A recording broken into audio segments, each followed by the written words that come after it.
नमस्कार दोस्तों, मैं आशीष ओझा मैथ के इस ऑनलाइन प्लेटफॉर्म पर एक बार फिर आप सबका स्वागत करता हूं। आज हम जो पढ़ने वाले हैं वो वैदिक गणित पढ़ने वाले हैं, जो कि सभी विद्यार्थियों के लिए इम्पोर्टेंट रहने वाली है। क्लास 8 से 10th तक के सभी बच्चों के लिए जो है इम्पोर्टेंट रहेगी। और इससे हमें सीखना इसलिए भी जरूरी है क्योंकि हमारी गणनाओं को और ज्यादा जो है आसान बनाता है। तो आज हम पहला जो मेथड सीखेंगे वो वर्ग संक्रिया सीखेंगे, जो स्क्वायर निकालना सीखेंगे। उसकी अलग अलग 5 प्रकार की विधियां हैं, जिसमें पहली विधि जो है वो हमारे पास रहेगी सूत्र एकाधिकेन्द्र पूर्वेय। इस विधि में सबसे इंपॉर्टेंट फैक्टर हमें ये ध्यान में रखना है, ये विधि उन्हीं में लागू होगी जिसका इकाई अंक यूनिट फैक्टर यूनिट डिजिट जो है वो 5 रहेगा। इट मींस ये नियम हम लिख देते हैं, वह संख्या जिनका इकाई अंक या चरम अंक 5 उसी में ये संख्या लग सकती है। अब हम कुछ एग्जाम्पलों के जरिए इस विधि को हल करने की कोशिश करते हैं। तो आइए देखते हैं। सबसे पहले मैं एग्जाम्पल के तौर पर संख्या लेता हूं 15 का स्क्वायर करते हैं। तो 15 का स्क्वायर करने के लिए हम जो नॉर्मली यूज करते हैं 15 मल्टीप्लाई 15 करते हैं और इसकी मल्टीप्लाई करके जो भी हमारे पास हल आता है वही हम जो मान इस तरीके से निकालते हैं। लेकिन वैदिक गणित में अलग अलग प्रकार से हमें सिखाया जाता है किस तरीके से हम इनका गुणन मल्टीप्लाई फंक्शन निकाल सकते हैं। तो सबसे पहले इसमें हमें ये ध्यान में रखना है, ये वाला अंक जो होता है वो हम जानते हैं यूनिट फैक्टर होता है, इकाई अंक होता है। और सेकेंड वाला जो होता है वो दहाई अंक होता है, टेंस। अब हम ये ध्यान में रखेंगे, दहाई अंक को पहले लेंगे और उसका एकाधिकेन्द्र एक अधिक करेंगे। विधि से ही हम समझ सकते हैं उसका एकाधिकेन्द्र, और हम सब जानते हैं एक का एकाधिकेन्द्र रहेगा हमारे पास 2 ऑब्लिक। फिर हमारे पास इकाई यूनिट फैक्टर जो है वो है 5 और 5 के साथ मल्टीप्लाई करके हम लिखेंगे। तो इसको लिखते हैं, मल्टीप्लाई करते हैं, हल करते हैं तो हमारे पास 2 and 25 आएगा और सीधा इसको ओब्लिक हटा के लिखा जा सकता है 225। तो हम जानते हैं 15 का जो स्क्वायर रहता है वो रहता है 225 रहता है। इसी प्रकार मैं अगर एक और अंक लेना चाहूं तो हमारे पास सेकंड जो वैल्यू है वो 25 का स्क्वायर करते हैं 25। जैसा कि मैंने बताया यूनिट फैक्टर जो है वो हमारे पास कितना रहना चाहिए, 5 रहना चाहिए। और जो इसको हम स्टार्ट करते हैं, पहले हम टेंस दहाई अंक को लेते हैं 2 और उसका एकाधिकेन्द्र एक अधिक बनता है 3। नेक्स्ट वन जो 5 मल्टीप्लाई 5 करेंगे और हम अच्छे से जानते हैं ये बन जाएगा 6 और ये बन जाएगा 25। इसको हम लिख सकते हैं 625 और 25 का जो स्क्वायर रहता है वो हमारे पास है 625। अब हम थोड़ा और आगे बढ़ते हैं और कुछ और संख्याओं के जो है हम निकालते हैं स्क्वायर। मान लो 35 का स्क्वायर निकालते हैं। 35 का स्क्वायर निकालने के लिए हम ये देखते हैं, पहले इसका इकाई जो अंक है यूनिट डिजिट जो है वो 5 है क्या, 35 का यूनिट डिजिट 5 ही रहेगा। तो इसको हल करते हैं तो पहले दहाई अंक उसका एकाधिकेन्द्र रहेगा 4 और ये बन जाएगा 5 मल्टीप्लाई 5। इसको हल करके लिखेंगे तो हमारे पास आएगा 12 and 25। ऑब्लिक हटा के लिखेंगे तो 12 25 1225, ये हमारे पास 35 का स्क्वायर बन जाएगा। हम एक और एग्जांपल के तौर पर लेते हैं 95 का स्क्वायर करते हैं। तो हम इसका स्क्वायर करने के लिए वही यूनिट फैक्टर 5 होना चाहिए। तो हम पहले इस अंक को लेंगे, इसका एक अधिक कितना होता है 10 और इसको 5 के साथ मल्टीप्लाई करके लिखेंगे। तो हम जानते हैं 9 मल्टीप्लाई 10 इज इक्वल टू 90 बन जाएगा, ये बन जाएगा 25। इसको हम लिख सकते हैं 9025, ये हमारे पास 95 का जो है स्क्वायर रहेगा। हम एक संख्या को और लेते हैं। अब हम इसी में एक नेक्स्ट जो है एग्जांपल के तौर पर लेते हैं 205, इसका हम स्क्वायर करते हैं। तो हम जानते हैं कि इसका यूनिट फैक्टर जो है वो 5 होना चाहिए।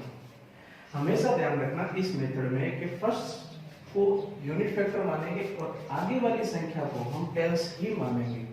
तो हम देखते हैं कि हमारे पास जो वैल्यू है वो है 20 टेंस और इसका एक अधिक जो करके लिखेंगे वो बन जाएगा 21 और पीछे जो है 5 × 5। इसको हल करते हैं तो हमारे पास आएगा 420 और 5 × 5 ये बन जाएगा 25 और इसको हम लिखते हैं तो ये बन जाएगा 42,025। ये हमारे पास 205 का स्क्वायर बन जाएगा।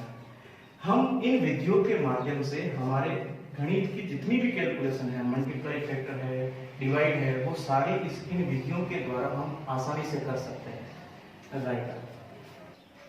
अब हम चलते हैं वर्ग संक्रिया की सेकंड विधि की तरफ, सेकंड मेथड की तरफ। दूसरी विधि जो है हमारे पास ये रहेगी उपसूत्र आनुरूपीय। इस विधि में हमें ये ध्यान में रखना है कि इस विधि द्वारा हम उन्हीं संख्याओं का वर्ग निकाल सकते हैं जो 2 अंकों वाली हो और वही इसके लिए आसान रहेगा। तो हमें ये ध्यान में रखना है 2 अंकों वाली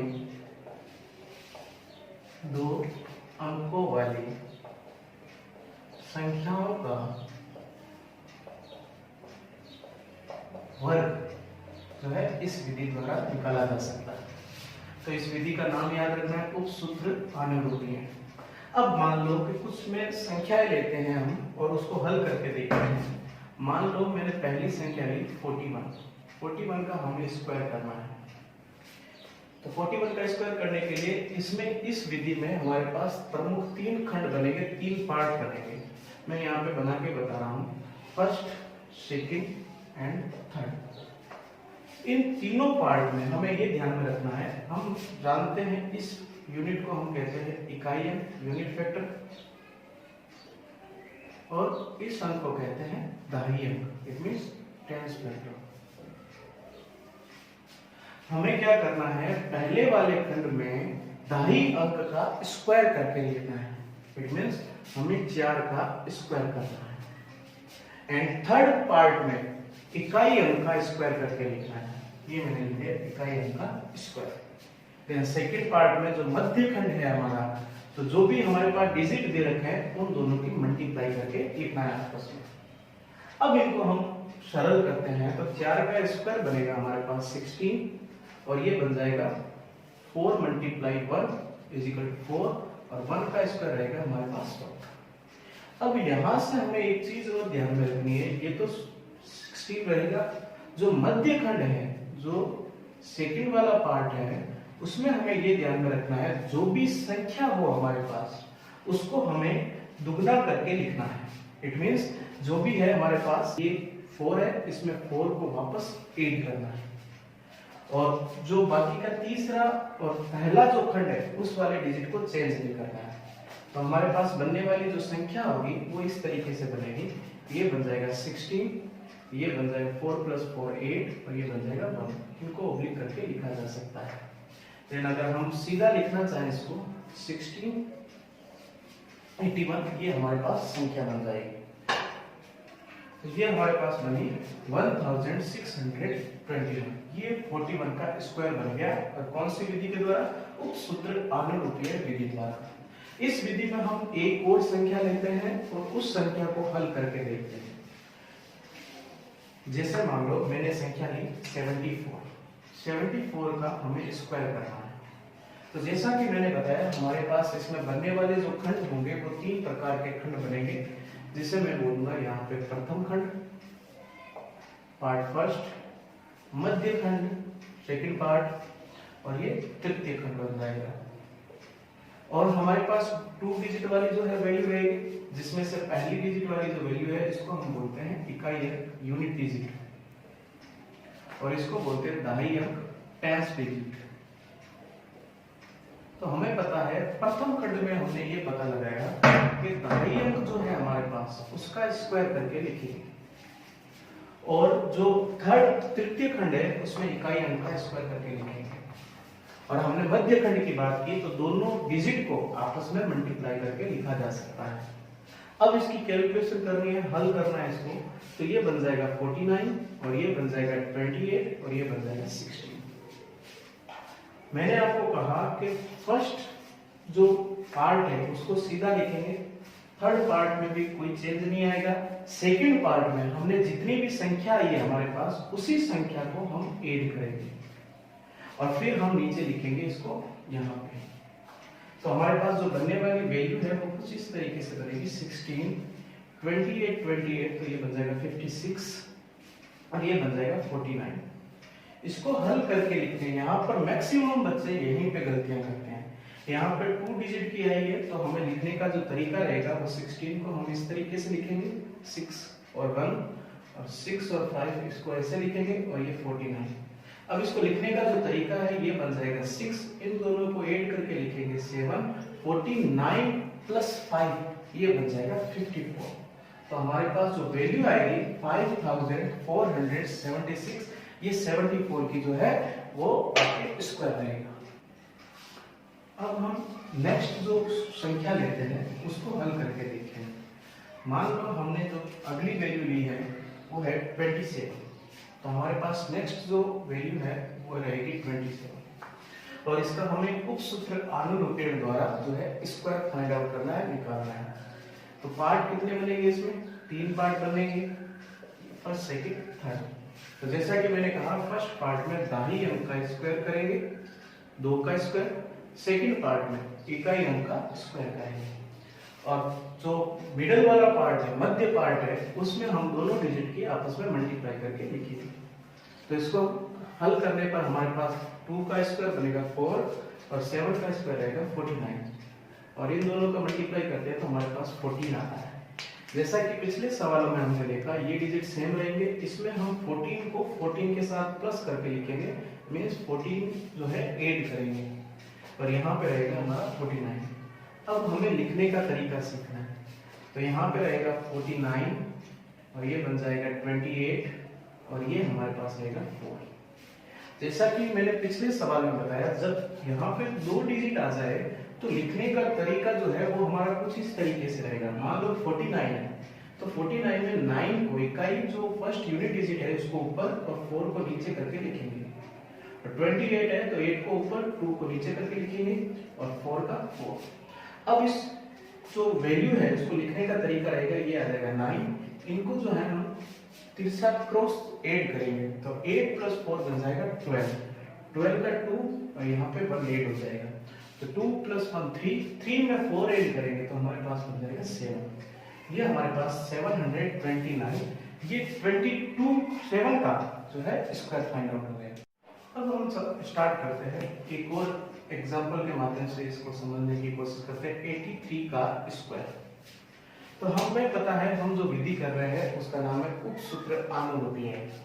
तो उस विधि में हमारे पास जो बनने वाले पार्ट होंगे वो 3 पार्ट होंगे, ये 3 पार्ट में डिवाइड कर दिए, जिसमें जो दाहिने अंक होता है 10 डिजिट होता है उसका फर्स्ट पार्ट में स्क्वायर होगा और थर्ड पार्ट में यूनिट फैक्टर का स्क्वायर होगा और फिर मध्य पार्ट में सेकंड पार्ट में जो है दोनों डिजिट का आपस में मल्टीप्लाई की जाएगी। अब इसको हल करके लिखते हैं तो हमारे पास आता है 64, ये आएगा 24 और ये आ जाएगा 9।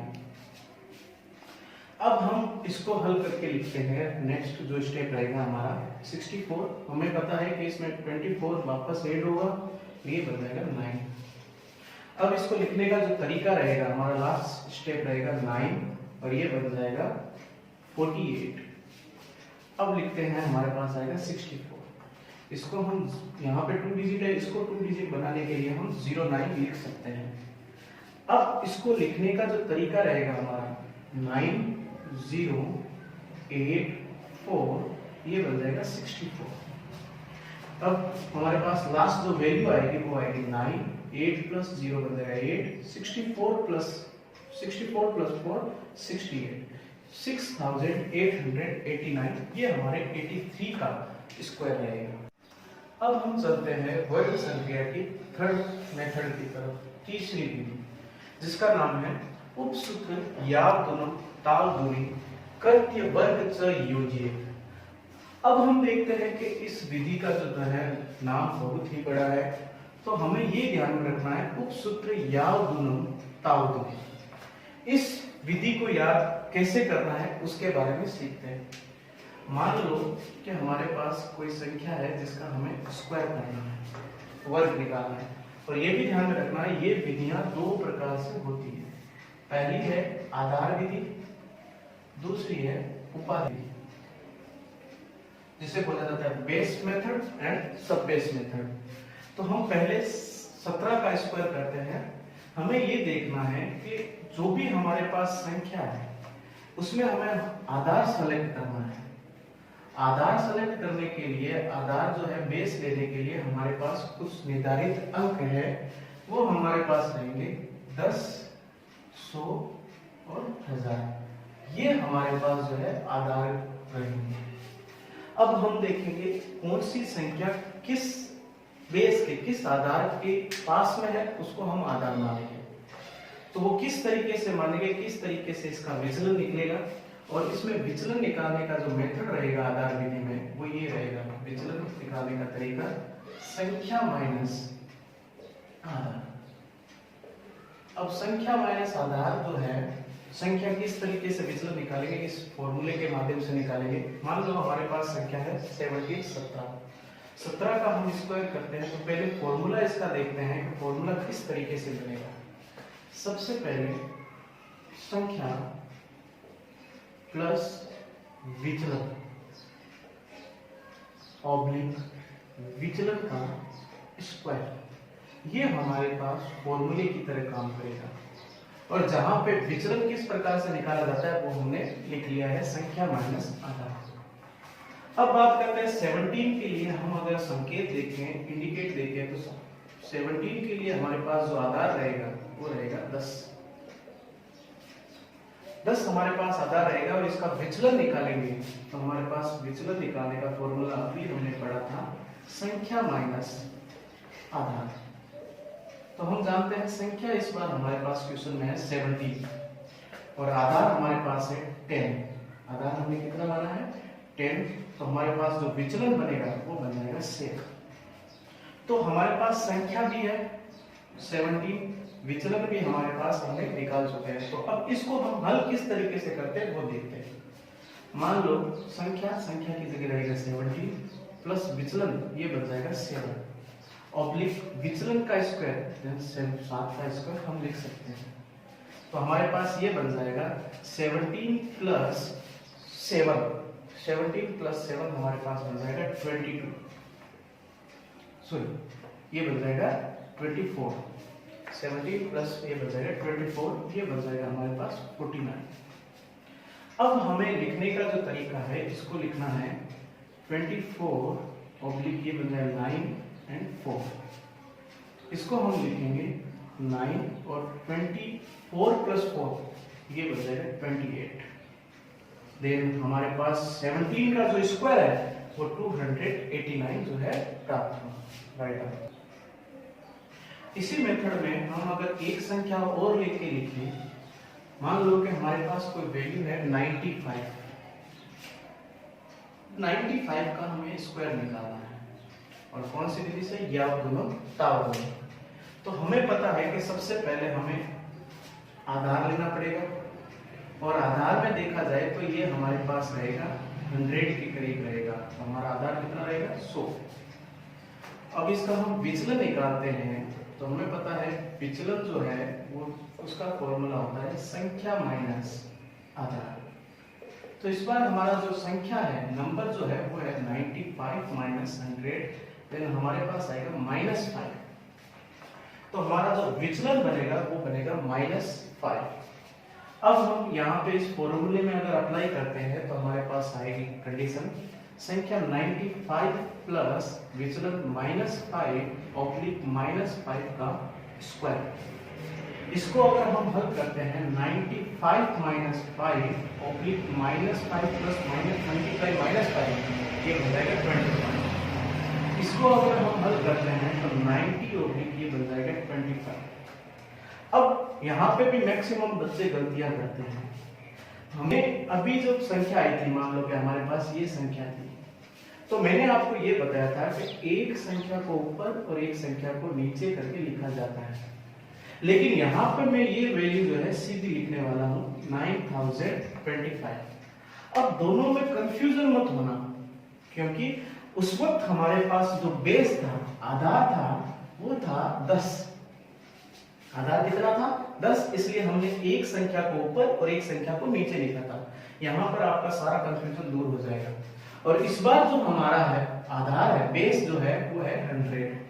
तो 100 में हमें ये देखना है, हमें ये याद रख लेना आप कि जीरो कितने हैं, एक जीरो है तो एक एक संख्याओं को लेंगे, एक संख्या ऊपर और बाकी की संख्या को नीचे लिखेंगे। और 100 में जो हमारे जीरो हैं वो रहेंगे 2, तो हम दो अंकों को लिखेंगे। जब हमारे पास 10 बेस हो तो हम एक एक अंक को डिजिट को लेंगे, और जब हमारे पास बेस 100 हो तो हम दो डिजिट को साथ में लिखेंगे। तो ये कंफ्यूजन जो है यहाँ पे कंप्लीट होता है। तो हमारे पास 95 का जो स्क्वायर आया 9025 राइट है। नेक्स्ट संख्या को लेते हैं इसमें आधार विधि से। अभी जब जितने भी हमने सवाल किए हैं वो सारे आधार बेस मेथड के साथ कर रहे हैं। मान लो मैं एक संख्या ले रहा हूँ, वो है 15 या 17 का स्क्वायर करते हैं, 17 का कर चुके हैं, 19 का स्क्वायर करते हैं।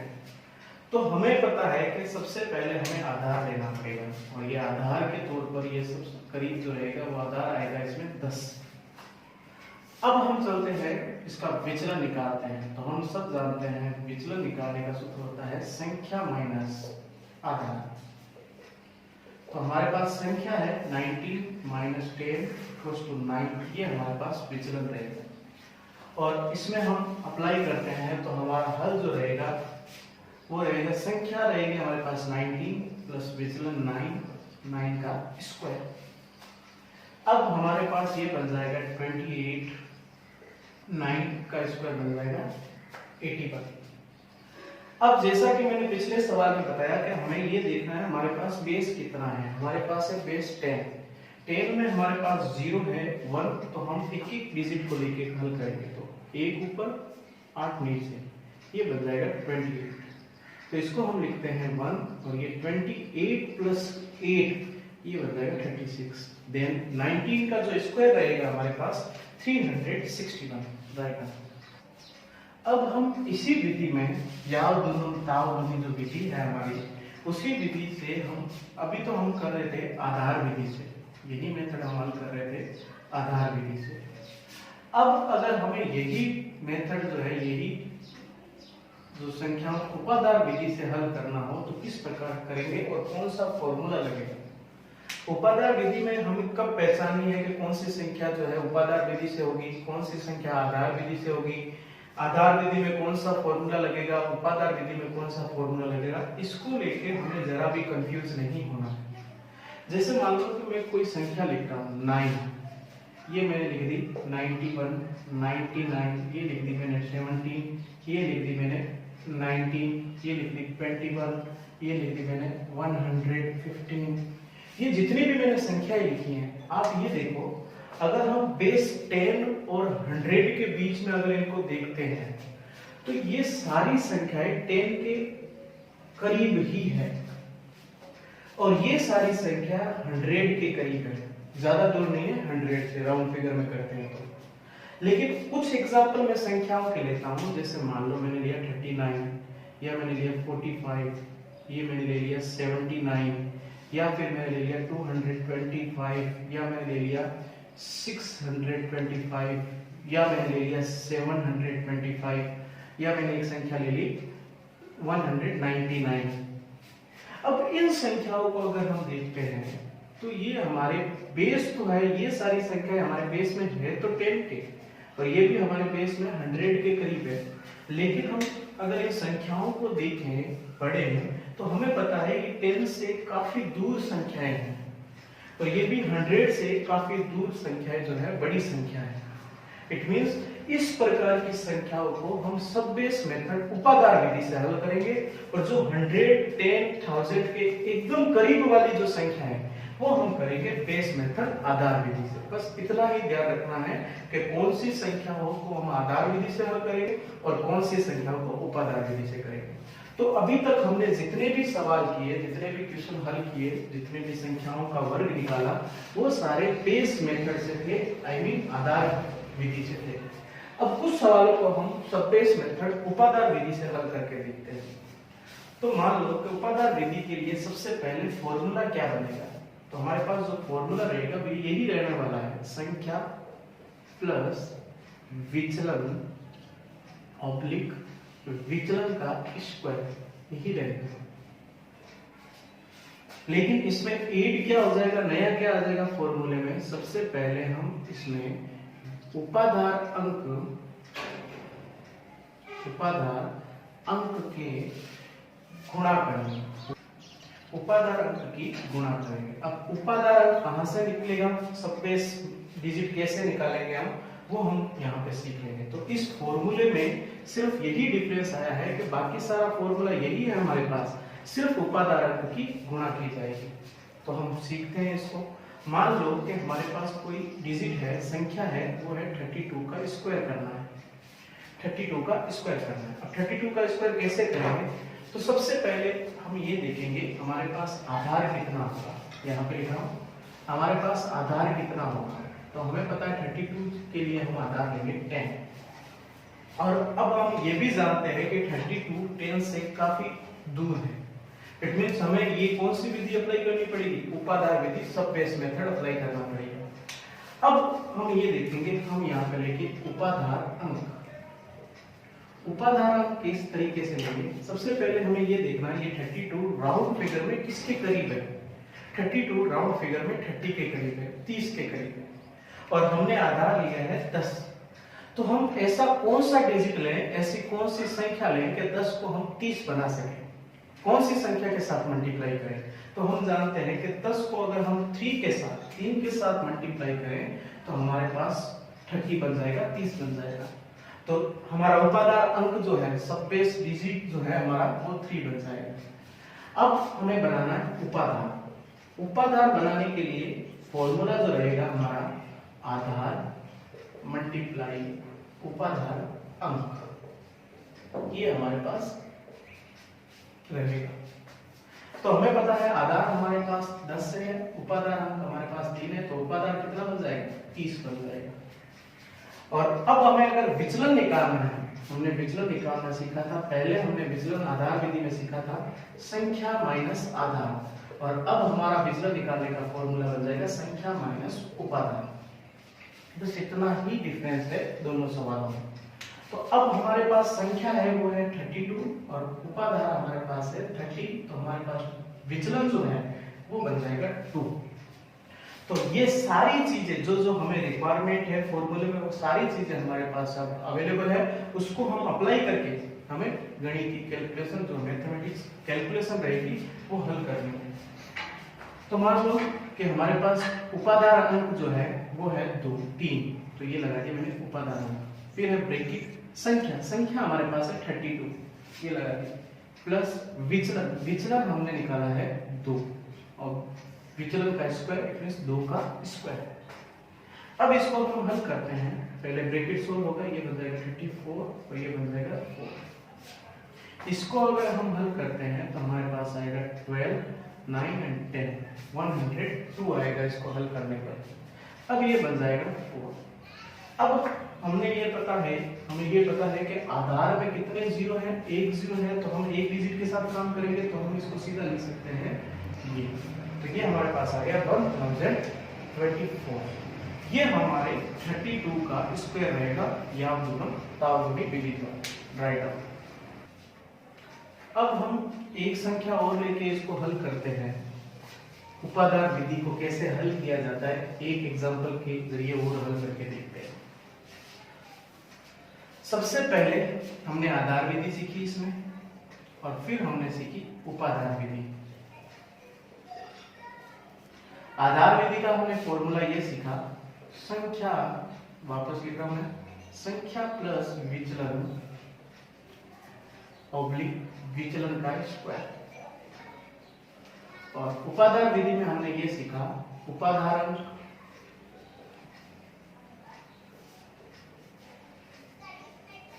फिर संख्या प्लस विचलन ऑब्लिक विचलन का स्क्वायर, ये हमारे पास फॉर्मूला था। अब मान लो मैं संख्या लेता हूं, हमारे पास जो संख्या है वो है 225। हमारे पास संख्या है 225 का स्क्वायर करना है। अब हम जानते हैं कि हमें ये जो है, इसके लिए हम आधार जो लेंगे, हमारे पास आधार आएगा 225 के लिए आधार रहेगा वो रहेगा 100। और हम ये भी जानते हैं कि 225 जो है वो 100 से काफी दूर है, इसलिए हमारे जो विधि लगेगी वो लगेगी उपादार विधि। और उपादार विधि के लिए हमें सबसे पहले जो पता करना है वो है करना है उपादार अंक का, सबबेस डिजिट का। अब सबबेस डिजिट के लिए हमें पता है 225 को अगर राउंड फिगर में हम देखते हैं तो 200 के करीब होता है, और 100 के साथ हम कौन से डिजिट की मल्टीप्लाई करें कि 200 बन जाए। तो हम सब जानते हैं कि 2 के साथ मल्टीप्लाई करने पर ये 200 बन जाएगा। देन अब हम इसका उपादार निकालते हैं, सबबेस निकालते हैं। उपादार का फॉर्मूला मैं बता चुका हूं, आधार मल्टीप्लाई उपादार अंक। तो ये हमारे पास बन जाएगा 200। अब हम इसको विचलन निकालते हैं इसका। तो विचलन का फॉर्मूला मैंने अभी बताया था, संख्या माइनस उपादान। और संख्या हमारे पास है 225 और उपादान है हमारे पास 200। देन हमारे पास विचलन जो बनेगा वो बनेगा 25। अब हम अच्छे से जानते हैं कि हमें जिस हमारे फॉर्मूले में जो हमें वैल्यू चाहिए वो सारी वैल्यू हमारे पास अवेलेबल है। तो ये सभी वैल्यू को अप्लाई करते हैं। तो सबसे पहले उपादान जो कि हमारे पास है 2 ब्रैकेट संख्या 225 विचलन 25 ऑब्लिक विचलन का स्क्वायर 25 का स्क्वायर। इसको अगर हम हल करते हैं तो 225 प्लस 25 तो 250 ये बन जाएगा।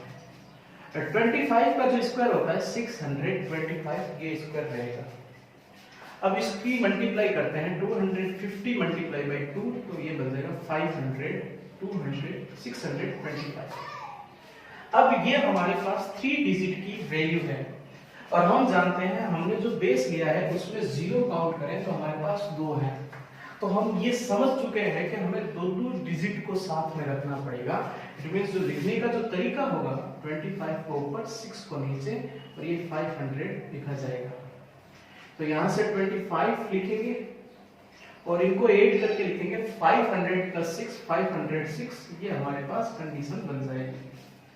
तो ये हमारे पास बन गया 50,625 जाएगा।